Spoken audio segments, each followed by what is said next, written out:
해마다 봄이 되면 농부들은 텃밭 가꾸기에 나선다. 가장 먼저 하는 일은 겨우내 모아둔 인분, 똥을 똥장군에 퍼담아 지고 나가서 밭에다 뿌리는 일이다. 상추며 쑥갓, 파, 마늘, 열무, 감자, 고구마를 잘 기르기 위해 인분을 밭 전체에 골고루 흩뿌린다. 부지런한 농부의 한 해 농사 시작이기도 하다. 겨울을 지내자마자 도달한 냉이, 쑥은 벌써 캐어 구기며 계피떡으로 만들어 먹고 있는 중이다. 봄철 춘궁기가 도래하면 뒷광의 쌀떡은 벌써 바닥을 드러낸다. 식구들 줄인 배를 마음 아파하는 농부는 녹기 시작하는 텃밭을 바라보면서 희망에 부푼다. 풍성한 수확을 기대하면서 열심히 똥바가지를 움직인다. 여름 땡볕에 논의 벼가 쑥쑥 자라나는 때가 되면 가을 김장 배추와 무에 씨를 뿌리는데 그때도 인분이나 두엄을 필요로 한다. 우리의 농촌에서 생산량을 늘리는 방법 중 가장 선호하는 것이 바로 똥과 오줌을 사겨서 밭에다 뿌려주는 것이다.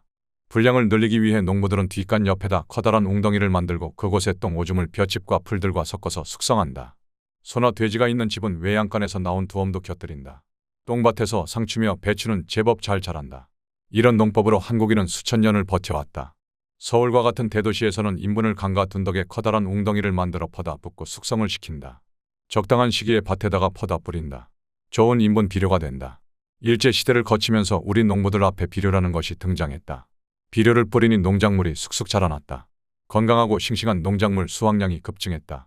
한국인들은 일본인이 전해준 비료의 성능에 눈이 확 트였다. 농부들 너도나도 비료 구매에 나섰다. 비료는 그야말로 금값이었다. 증산을 위해 비료를 구매해 사용하지만 생산량이 비료값을 충당하는 것도 사실 벅차다. 그래서 농부들은 여전히 가난하다. 해방 후 지금까지 미국과 유엔의 원조 자금을 들여서 미국이나 일본으로부터 비료를 사와야 했다. 해방이 되었다지만 우리는 여전히 일본의 지배 하에 놓여 있었다. 이승만 대통령의 자유당 정부에서는 비료 작업을 위해 충주 비료공장 건설에 나섰다. 1955년 10월 22일 충주군 목향리에서 1954년도 FOA 자금 2,300만 달러와 대충 자금 119억 원을 재원으로 하는 충주 제1비료공장 기공식이 거행되었다. 미국 매크로 하이드로카본 회사에서 턴키 방식으로 1959년 2월까지 완공하여 연간 8만 5천 톤의 요소 비료 충주 비료 공장을 생산하게 되었다. 유안으로 환산하면 약 20만 톤이나 된다. 하지만 충주비료 공장 건설은 5차례에 걸친 공사비 증액과 공사 지연으로 인해 6년 만인 1961년 4월 29일에서야 완공되었다. 충주비료 공장 건설 기간 동안에도 추가적인 비료 공장 건설 논의가 시작되어 나주에 같은 규모의 제2비료 공장을 건설하기로 하였다. 비료를 전량 일본 등 외국으로부터 구입해 들여오고 있던 상황에서 비료에 자급하는 시급한 과제였다. 1958년 1월 31일 서독의 루르기 열공업 주식회사를 대표로 하는 5개 회사 조합체 대표와 연간 요소 비료 8만 5천 톤 생산 규모의 비료공장 건설 계약을 체결하였다.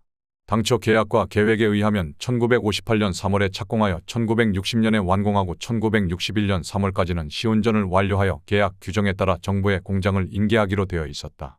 그러나 자금 부족과 4.19 이후의 정치적 혼란 등으로 건설 공사가 진척되지 못하고 사실상 중단 단계에 빠져 있었다.